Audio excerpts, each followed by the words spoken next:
আজকে আমরা কিছু গুরুত্বপূর্ণ বিষয় নিয়ে কথা বলবো ইনশাআল্লাহ তাআলা। আমি আলোচনা শুরু করতে চাই পবিত্র কোরআনুল কারীমের সূরাতুল আলে ইমরান এর 102 নম্বর আয়াত থেকে। আল্লাহ রাব্বুল আলামিন অত্র আয়াতে বলেছেন, বা'দা আউযু বিল্লাহি মিনাশ শাইতানির রাজীম। আল্লাহ রাব্বুল আলামিন বলছেন, ইয়া আইয়ুহাল্লাযীনা আমানু, হে মুমিনগণ, তোমরা যারা ঈমান এনেছো, ইত্তাকুল্লাহ, তোমরা আল্লাহকে ভয় করো, ওয়ালা তামুতুন্না ইল্লা ওয়া আনতুম মুসলিমুন। এর আগে আল্লাহ পাক বলছেন হাক্কা তুকাতিহ, ভয় করার মতো করে ভয় করো, ওয়ালা তামুতুন্না ইল্লা ওয়া আনতুম মুসলিমুন, পরিপূর্ণ মুসলিম না হয়ে কেউ মৃত্যুবরণ করো না। আল্লাহ পাক এখানে মুমিনদেরকে বলছেন, ইয়া আইয়ুহাল্লাযীনা আমানু, হে মুমিনগণ। কারা মুমিন? উত্তর পেতে হলে চলে যেতে হবে হাদিসে জিবরিলে। কোন হাদিস? হাদিসে জিবরিল, সহিহ মুসলিম হাদিস নাম্বার 9, মিশকাত হাদিস নাম্বার 2। রাসূলুল্লাহ সাল্লাল্লাহু আলাইহি ওয়াসাল্লাম মসজিদে বসে আছেন। এমন সময় একজন ব্যক্তি মসজিদে প্রবেশ করলেন। আমার কি ভাষা বুঝতে পারছেন? আচ্ছা, আমি চট্টগ্রামে গেলে বিপদ। চট্টগ্রাম, কক্সবাজার, সিলেট, আমি কোনো ভাষা বুঝি না। আমার ভাষা মানুষ বোঝে কিনা আমি তাও কনফিউজ থাকি। তো যাই হোক, আমি সরল বাংলায় বলার চেষ্টা করছি। আল্লাহ পাক বলছেন, হে মুমিনগণ। কারা মুমিন? উত্তর আছে হাদিসে জিবরিলের মধ্যে। জিবরাইল আলাইহিস সালাম মানুষের রূপ ধরে মসজিদ নববীর মধ্যে আসলেন এবং সাহাবীদের সামনেই আসলেন। সাহাবীদের সামনে মানুষের রূপ ধরে জিবরাইল আলাইহিস সালাম এই একবারই এসেছেন, ইতিহাসে একবার। এসে নবী সাল্লাল্লাহু আলাইহি ওয়াসাল্লামকে জিজ্ঞাসা করছেন 4টা প্রশ্ন। কয়টা প্রশ্ন? 4টা। 1 নম্বর জিজ্ঞাসা করছেন, ইয়া মুহাম্মদ, বলবেন সাল্লাল্লাহু আলাইহি ওয়াসাল্লাম, হে মুহাম্মদ সাল্লাল্লাহু আলাইহি ওয়াসাল্লাম, আখবিরনি আনিল ইসলাম, আমাকে ইসলাম সম্পর্কে বলুন। নবী সাল্লাল্লাহু আলাইহি ওয়াসাল্লাম বলছেন, ইসলাম হচ্ছে আন তাশহাদা আল্লা ইলাহা ইল্লাল্লাহ ওয়া আন্না মুহাম্মাদান আবদুহু ওয়া রাসূলুহু। ইসলাম হচ্ছে এই সাক্ষ্য দেয়া যে আল্লাহ ছাড়া কোনো ইলাহ নেই এবং মুহাম্মদ সাল্লাল্লাহু আলাইহি ওয়াসাল্লাম আল্লাহর বান্দা এবং রাসূল। এটা হলো প্রথম, অর্থাৎ কালিমা লা ইলাহা ইল্লাল্লাহ। এর অর্থ হচ্ছে আল্লাহ ছাড়া আমি কারো বিধান মানতে পারবো না। কথা কি বোঝা যায়? আল্লাহ ছাড়া আমি কারো দাসত্ব করব না। আল্লাহ ছাড়া কেউ আমার রব নয়, কেউ আমার রিজিক দাতা নয়, কেউ আমার জীবন দাতা নয়, কেউ আমার মৃত্যু দাতা নয়, এমনকি আল্লাহ ছাড়া বিধান দেওয়ার মালিকও কেউ না। মুহাম্মদুর রাসূলুল্লাহ, অর্থাৎ আল্লাহকে পাওয়ার জন্যে যে তরিকা, মুহাম্মদ সাল্লাল্লাহু আলাইহি ওয়াসাল্লামের পথ পদ্ধতি অনুসরণ করতে হবে। এই তরিকার বাইরে অন্য কোনো তরিকা ফলো করা যাবে না। হ্যাঁ, তবে তার তরিকা ফলো করা যাবে যার কথা এবং কাজ নবীর সাথে মিলে যায়, আলহামদুলিল্লাহ। যারটা মিলে না তারটা নেওয়া যাবে না।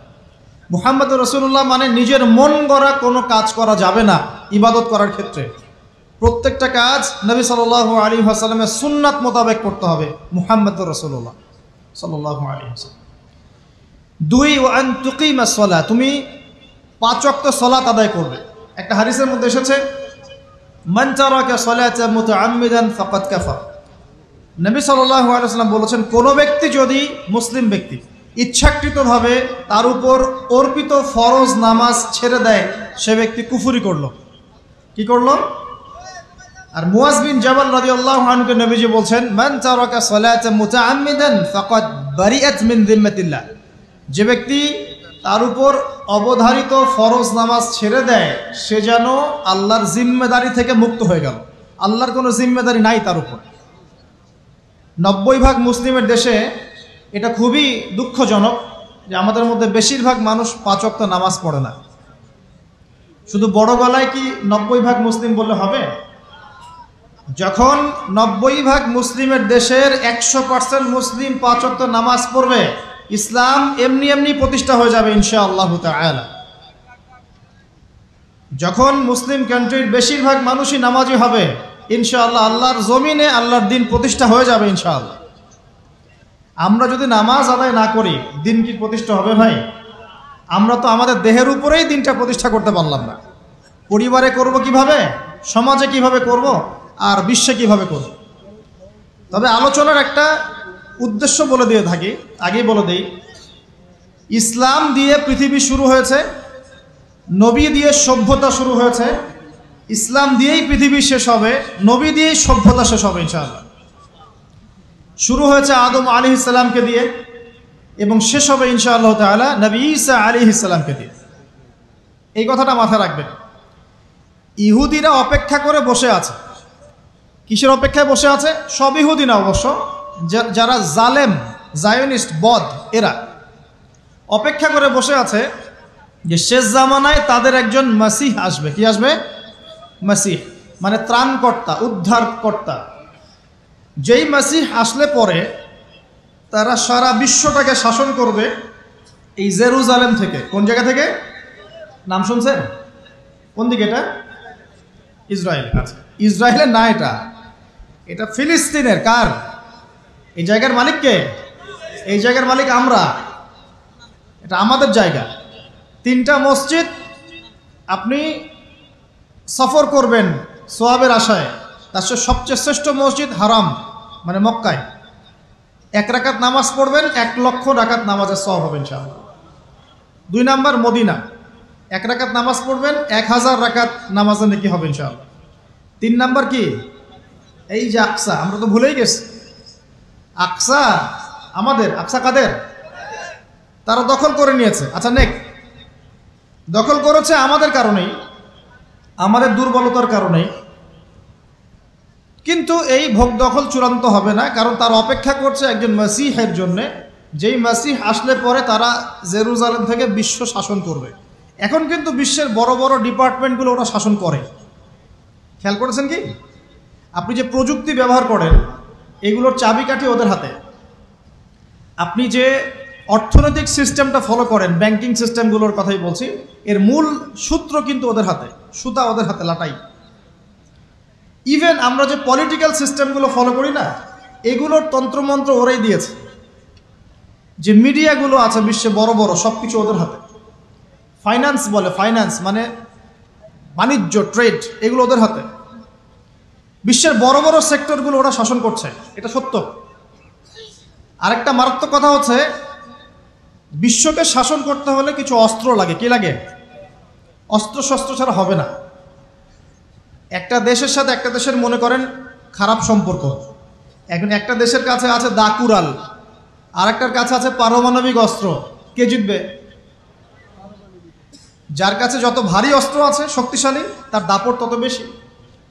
তো এইসব বড় বড় মারণাস্ত্রগুলো, যেগুলোকে আমরা বলি নিউক্লিয়ার ওয়েপেন্স অথবা বলি থার্মোনিউক্লিয়ার ওয়েপেন্স, এগুলো ওদের হাতে। মাসিহ আসলে পরে তারা বিশ্ব শাসন করবে, এটা ওদের যে তালমুদ এই গ্রন্থের মধ্যে লেখা আছে। এবং তারা মনে করে যে এই দাজ্জালই হচ্ছে মাসিহ, তারা মনে করে। আর আমরা জানি হাদিস থেকে এই দাজ্জাল সত্যিকারের মাসিহ নয়। সত্যিকারের মাসিহকে ঈসা আলাইহিস সালাম। আল্লাহ পাক ঈসা আলাইহিস সালামের হাতে এই মিথ্যা মাসিহকে মেরে ফেলবেন প্যালেস্টাইনের বাবে লুদ নামক জায়গায়। কোন জায়গা? বাবে লুদ, হাদিসে বর্ণিত আছে। এবং তাকে মারার পরে নবী ঈসা আলাইহিস সালাম সেখান থেকে পুরো বিশ্বে আবারও ইসলামিক একটা খিলাফা কায়েম করবেন ইনশাআল্লাহ তাআলা। এটা হচ্ছে ইসলামের গন্তব্য, এটা হবেই। পৃথিবীর যত পরাশক্তিগুলো আছে এরা সবাই যদি ঐক্যবদ্ধ হয়ে যায় এবং এই ভবিষ্যৎবাণীটাকে মুছে ফেলতে চায়, কশ্চিনকালেও সফল হবে না ইনশাআল্লাহ। কারণ এটা বলেছেন কে? স্বয়ং আল্লাহ এবং তার রাসূল মুহাম্মদ সাল্লাল্লাহু আলাইহি ওয়াসাল্লাম। এটা আমাদের গন্তব্য, এটা সুসংবাদ দিয়ে শুরু করলাম। এখন আল্লাহ পাক আমাদেরকে বলছেন, হে মুমিনরা, তোমরা আল্লাহকে ভয় করো। ইমানদার কারা বোঝাতে গিয়ে হাদিসে জিবরিল আসছি। জিবরাইল আলাইহিস সালাম এসেছেন, জিজ্ঞাসা করছেন ইসলাম কাকে বলে। নবীজি বলছেন আগে কালিমা, তারপরে সালাত। তো সালাতের কথা বলতে গিয়ে ওখানে চলে গিয়েছিলাম। আমরা যদি ইসলামের বিজয় দেখতে চাই তাহলে সবাইকে 5 ওয়াক্ত নামাজ পড়তে হবে। রাজি আছেন তো? আজকে থেকে 5 ওয়াক্ত নামাজ ছাড়বেন? স্পেশালি যুবক ভাই যারা আছো, তোমাদের তারুণ্য আছে, রক্তের উদ্যম আছে, তোমরা চাইলে অনেক কিছুই করতে পারো। অনেক বার্ধক্যে উপনীত হওয়া মানুষ নামাজ পড়তে চায় কিন্তু পড়তে পারে না। তরুণদের কাছে আল্লাহ পাক সুযোগ দিয়েছেন। আর ইসলামের বিরোধী শক্তি যারা আছে তারা খুব ভালো করেই জানে কিন্তু যে ইসলামের বিজয়ে সবচেয়ে বড় ভূমিকা রাখতে পারে তরুণ সমাজ, যুবক সমাজ, যুব সমাজ, তরুণ প্রজন্ম। এ কারণেই তো দেখবেন তরুণ প্রজন্মকে তাদের উদ্দেশ্য থেকে সরিয়ে দেওয়ার জন্যে তারা আপনার সামনে অনেকগুলো টোপ দিয়ে দিয়েছে। দেখাবো টোপ কয়েকটা। 1 নম্বর টোপ দিয়েছে মেয়ে নারী জাতি, মেয়েদেরকে বেপর্দা করে তোমার সামনে উপস্থাপন করে দিয়েছে, ফ্রি মিক্সিং। এখন তুমি আর ঈমান ধরে রাখতে পারছো না। এটা পরিকল্পিত ছিল, কারণ আল্লাহ পাক বলছেন যুজ্জিনা লিন-নাস হুব্বুশ শাহাওয়াতি মিনান নিসা। মানুষের জন্য সবচেয়ে যে আকর্ষণীয় বিষয়গুলো তার মধ্যে 1 নম্বর হচ্ছে মহিলা, মানে মেয়ে, নারী জাতি। এটা আমাদের কাছে সবচেয়ে আকর্ষণীয়। আল্লাহ পাকের সবচেয়ে সুন্দর সৃষ্টিকে মানুষ না, মানুষের মধ্যে আল্লাহ পাকের সবচেয়ে শ্রেষ্ঠ সৃষ্টিকে নারী জাতি। আল্লাহ পাক তাদেরকে সুন্দর করে সৃষ্টি করেছেন, তাই নয় কি? এই কারণে পুরুষদের সবচেয়ে আকর্ষণের জায়গা কোনটা? নারী জাতি। এই কারণে মেয়েদেরকে বেপর্দা করে তোমার সামনে ছেড়ে দেওয়া হয়েছে। জেনা বেড়েছে, ব্যভিচার বেড়েছে, ফ্রি মিক্সিং বেড়েছে, ধর্ষণ বেড়েছে, এই যে হারাম প্রেমের সম্পর্কগুলো বেড়েছে। যুবকেরা তাদের জীবনের উদ্দেশ্য ভুলে গেছে। আমার কথা কি বুঝতে পারছেন? আচ্ছা, এটা 1 নম্বর। 2, মাদক। যুবকদের সামনে মাদকের সহজলভ্যতা। চাইলেই হাত বাড়ালেই মাদক, হাত বাড়ালেই ইয়াবা, হাত বাড়ালেই ফেন্সিডিল, হাত বাড়ালেই হেরোইন, তাই না? কথা ঠিক না বেঠিক? যদি কেউ চায় যে আমি আজকে রাত্রে মাদক খাবো, সে পারবে, হাত বাড়ালেই পারবে। এখনকার সমাজ এমন, যদি কেউ চায় যে আজকের রাত্রে আমি পতিতালয়ে গিয়ে রাত কাটাবো, সে পারবে। 500 টাকা 1000 টাকার বিনিময়ে মানুষ এখন জেনা করতে পারে না? 5 টাকা 10 টাকা 50 100 টাকা দিয়ে মানুষ এখন ইয়াবা কিনে খেতে পারে। আর যারা সীমান্তবর্তী অঞ্চলে আছেন তারা আরও ভালো জানেন আমার কথা কতটুকু সত্য কতটুকু মিথ্যা। যুবকদের সামনে মাদক এমনি এমনি দেওয়া হয় নাই। উদ্দেশ্য কি? তোমার দ্বারা ইসলামের বিজয় সম্ভব ছিল। মাদক সেবন করাই তোমাকে সরাই দিয়েছে ওই রাস্তা থেকে। কথা বুঝতে পারছো? খুব সতর্ক। 3 নাম্বার, জুয়া। তোমার সামনে জুয়া দিয়ে দিয়েছে। জুয়া, ফুটবল বিশ্বকাপ হইলে জুয়া, IPL হইলে জুয়া, BPL হইলে জুয়া, ফুটবল ফিফা হইলে জুয়া। জুয়া খেলে না মানুষ।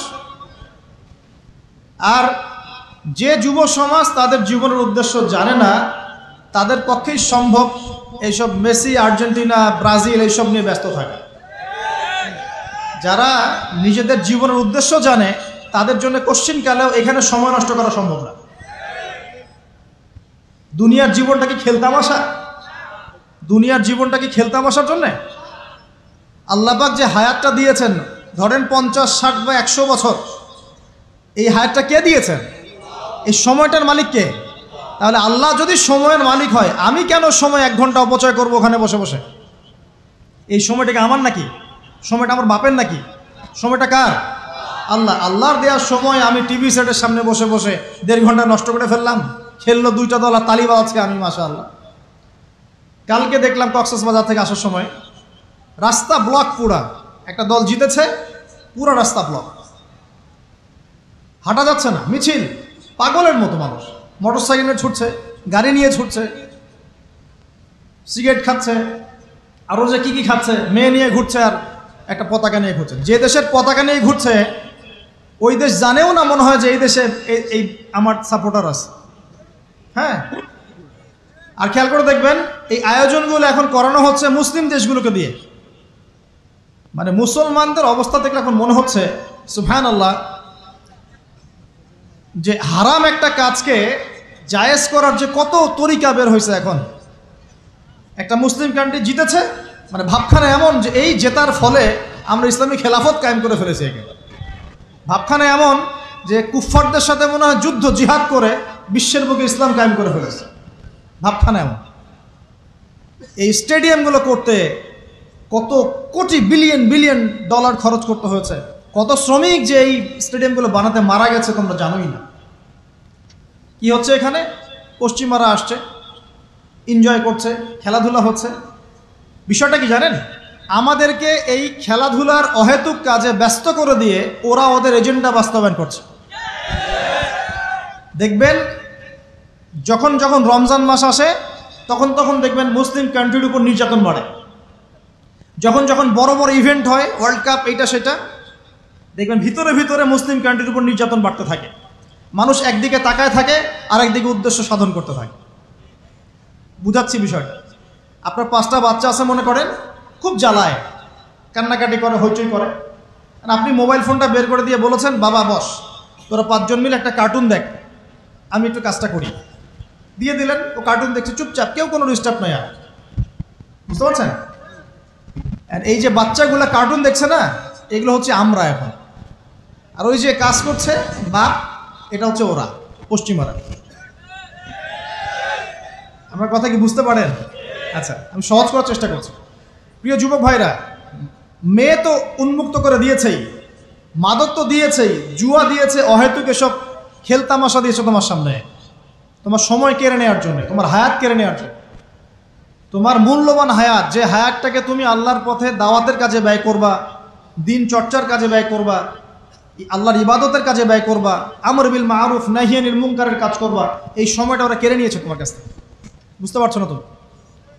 আবার নেশা দিয়ে তোমার ভিতরটা নষ্ট করে ফেলেছে, জেনা দিয়ে তোমার অন্তরের নূর নষ্ট করে দিয়েছে, ফ্রি মিক্সিং দিয়ে জেনা এবং তোমার যে পবিত্রতা, চারিত্রিক পবিত্রতা নষ্ট করে দিয়েছে। আরও দিয়েছে পর্নোগ্রাফি। বেশিরভাগ যুব সমাজ এখন বাসায় গিয়ে রাতের বেলা পর্ন দেখে। দেখা যায় সারাদিন ভালো কাজ করে, বাসায় গিয়ে রাতের বেলা পর্ন দেখে। পর্নোগ্রাফি দেখে না বা দেখে নাই কখনো, এমন একটা ছেলে খুঁজে পাওয়া যাবে না এখন।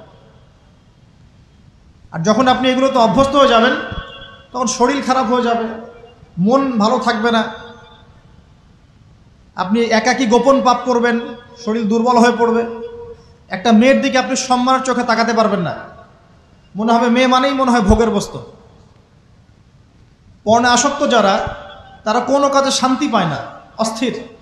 এমনকি তারা যদি বিয়ে শাদীও করে, তবু বৈবাহিক জীবনে সুখী হতে পারে না। কেন জানেন? নিজের শক্তি ক্ষমতাগুলো আগেই নষ্ট করে ফেলেছে। এবং অনেকগুলো মেয়ে যখন আপনি দেখবেন নগ্ন, তখন আপনার স্ত্রীকে আপনার কাছে সুন্দর মনে হবে না, মনে হবে এই মেয়ের চেয়ে মনে হয় ওই মেয়েটা সুন্দর, এর চেয়ে মনে হয় ওইটা সুন্দর।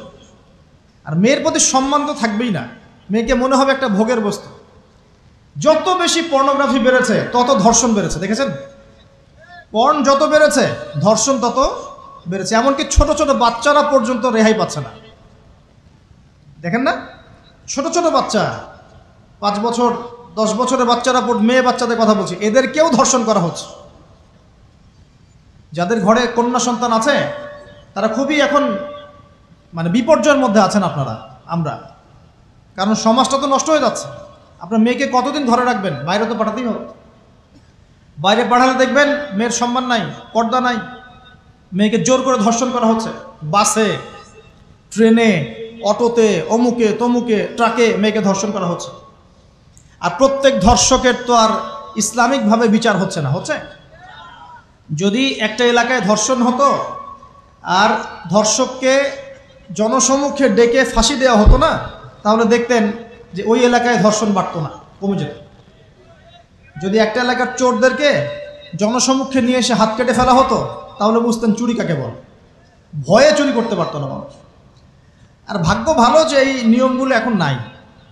কেন ভাগ্য ভালো বললাম?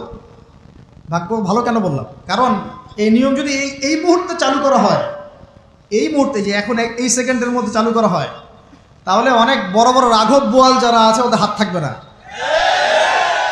কথা বুঝতে পারছেন না? কেউ চুরি করে সিসকা চোর বলি আমরা, না কি বলেন আপনারা? ছিচকা চোর বলেন। কেউ আছে চুরি করে, পুকুর চুরি করে। সিসকা চোরকে ধরতে পারলে রাস্তাঘাটে কি মাইটটা দেওয়া হয়, তাই না? মনে হয় যে নিজের শক্তি খাটানোর একটাই জায়গা চোর পিটানো। মসজিদে যদি মসজিদে যদি একটা চোর ধরা পড়ে, কি মাইটটা মারে, খুঁটির সাথে বেঁধে একদম জুতা স্যান্ডেল দিয়ে। আর সামনে যে পুকুর চুরি করে বসে আছে, কিছুই করতে পারতেছে। কি কথা মিথ্যা কথা বলছে? যদি একটা মুসলিম রাষ্ট্রের মধ্যে দুর্নীতি না থাকতো না, মুসলিম রাষ্ট্র বিশ্বকে নেতৃত্ব দিত ইনশাআল্লাহ। যদি কোনো মুসলিম রাষ্ট্রের মধ্যে দুর্নীতিটা না থাকতো না, তাহলে দেখতেন ওই রাষ্ট্র অবশ্যই বিশ্বকে নেতৃত্ব দিত ইনশাআল্লাহ। এমন অনেক অমুসলিম রাষ্ট্র আছে যেগুলো অমুসলিম হওয়া সত্ত্বেও ওদের মধ্যে কোনো দুর্নীতি নাই। জানেন? আল্লাহ পাক আমাদের সবাইকে পরিপূর্ণ মুসলমান হওয়ার তৌফিক দান করুন। দেখেন আল্লাহ পাক বলেছেন উদখুলু ফিস সিলমি কাফা, তোমরা পরিপূর্ণরূপে ইসলামে প্রবেশ করো। এখন আমি যদি নামাজও পড়ি, আবার ঘুষও খাই, এদিকে রোজাও রাখি, আবার সুদও খাই, আবার এদিকে আমি হজমরাও করি, অন্যের সম্পদ আত্মসাৎ করি, মাপে কমও দেই, মজুদদারি করি ইত্যাদি, আমি কি পরিপূর্ণ মুসলিম? আমি কি উদখুলু ফিস সিলমি কাফার উপর আমল করতে পেরেছি? আর আল্লাহ পাক এখানে বলছেন ওয়ালা তামুতুন্না ইল্লা ওয়া আনতুম মুসলিমুন, পরিপূর্ণ মুসলমান না হয়ে তোমরা মৃত্যু বরণই করিও না, করলেই সমস্যা। পরিপূর্ণ মুসলমান না হয়ে মারা গেলেই সমস্যা। কি সমস্যা? ওই যে আল্লাহ পাক বলবেন মান রব্বুক, বলবে লা আদরি, আমি তো জানি না, কারণ পরিপূর্ণ মুসলমান হয়নি তো, আল্লাহর সাথে শিরিক করেছে। আল্লাহ পাক বলবেন মা দীনুক, বলবে লা আদরি, আমি জানি না। মা দীনুক উত্তর কেমন করে দিতে পারবে? ইসলামের কিছু অংশ মানে, কিছু অংশ মানে না। ইসলামের কিছু অংশ মানে, নামাজ, রোজা, হজ, যাকাত, তাসবিহ, তাহলিল সবই মানে, কিন্তু সুদ ছাড়তে হবে, ঘুষ ছাড়তে হবে, জেনা করা যাবে না, মদ খাওয়া যাবে না, দুর্নীতি করা যাবে না, মানে না। তাহলে মা দীনুক কি উত্তর দিবে? মান নবিয়ুক, কে নবী? উত্তর কিভাবে সম্ভব? নবীর সুন্নতি তো নাই গায়ের উপরে, চেহারায় নাই, কাপড়ে নাই, চলাফেরায় নাই, ওঠা বসায় নাই, ইবাদতে থাকলেও অর্থনীতির মধ্যে নাই, অর্থনীতির মধ্যে থাকলেও সংস্কৃতির মধ্যে নাই, সংস্কৃতিতে থাকলেও সমাজে নাই। নবীর সুন্নত কি খালি ঘরে তসবিহ টেপার মধ্যেই? মানে আমরা খালি সুবহানাল্লাহ সুবহানাল্লাহ পড়বো, এটাই সুন্নত? দাড়ি ছেড়ে দিব, এটাই খালি সুন্নত? টাকনোর উপরে কাপড় পরবো, এটাই কি খালি সুন্নত? সমাজের মধ্যে সুন্নত নাই, অর্থনীতির মধ্যে সুন্নত নাই, ব্যবসা বাণিজ্যের সুন্নত নাই, চাকরি বাকরিতে সুন্নত নাই, পরিবারের সুন্নত নাই, সংস্কৃতির মধ্যে সুন্নত নাই, আর রাষ্ট্রের কথা বললাম না, ওটা বাদ দেন, ওটা এই যুগে সম্ভব না। ইল্লা মাশা আল্লাহ, যদি আল্লাহ পাক না চান। ওইদিকে আমি কথাই বলতে যাচ্ছি না, আমি সমাজ পর্যন্তই আছি, আর এর উপর যাচ্ছি না। তো প্রিয় ভাইয়েরা, যুবক ভাইদের কথা বলে আমি সামনে যাব। এক নাম্বার কি বলেছি, তোমরা সতর্ক থাকবে মেয়ে থেকে। কি থেকে? মেয়ে থেকে 100 হাত দূরে। 100 হাত মানে আমি বলি, পরামর্শ দেই, আমি তোমাদের ভাইয়ের মতো, ছোট হই আর বড় হই, আর আমাকে এইসব আল্লামা শায়েখ এইসব বলার দরকার নাই। আমি একদম তালেবে ইলম, এখানে বড় বড় অনেক আলেম ওলামায়ে কেরাম আছেন, আমি খুব বিব্রত বোধ করছি কথা বলতে। আমি জানি যে হকপন্থী ওলামায়ে কেরাম যারা, তারা আমাদের মতো অনলাইনেও আসেন না, এই ফেসবুক ইউটিউবে ভিডিও পাবেন না, এমনও আলেম বাংলাদেশে আছেন জানেন, যারা বহু আলেম তৈরি করছেন, মাদ্রাসা খেদমত করছেন। তো তাদের সামনে আমাদেরকে যখন এইভাবে টাইটেল দেন, লজ্জা লাগে, বিব্রত বোধ করি। শেখার কোনো শেষ নাই। আমি একসময় মনে করতাম যে আমি যখন ইন্টারমিডিয়েটের পর থেকে চর্চা করা শুরু করছি, অনার্স মাস্টার্স পর্যন্ত, মনে করছি যে হ্যাঁ, মনে হয় ইসলাম সম্পর্কে ভালোই জানছি। তারপর যখন কওমি আলেমদের কাছে পড়তে শুরু করলাম, বলি এগুলো ভিতরের কথা, খোলামেলা বলি, গল্প করছি আপনাদের সাথে, রাগ করছেন নাকি? তখন বুঝলাম যে বিগত 5-7 বছরে তো আমি কিছু পড়াশোনা করছি বলে মনে হচ্ছে না। যেমন একটা হাদিস শো করে বললাম যে ওস্তাদ, এই যে আল্লাহ রাসূল সাল্লাল্লাহু আলাইহি ওয়াসাল্লাম বলেছেন যে একজন মুমিন ব্যক্তি আর একজন মুমিন ব্যক্তির আয়না স্বরূপ। কি স্বরূপ? আয়না স্বরূপ। তো আমি যদি অনলাইনে কোনো ভাইয়ের ভুল ধরিয়ে দেই সমালোচনার মাধ্যমে, তাহলে কি আমি হাদিসের উপর আমল করলাম না? তখন ওস্তাদ মিটিমিটি হাসছেন, বলছেন যে তোমার তো টুকটাক অ্যারাবিক গ্রামারের বেস ভালোই, তোমার কি মনে হয়?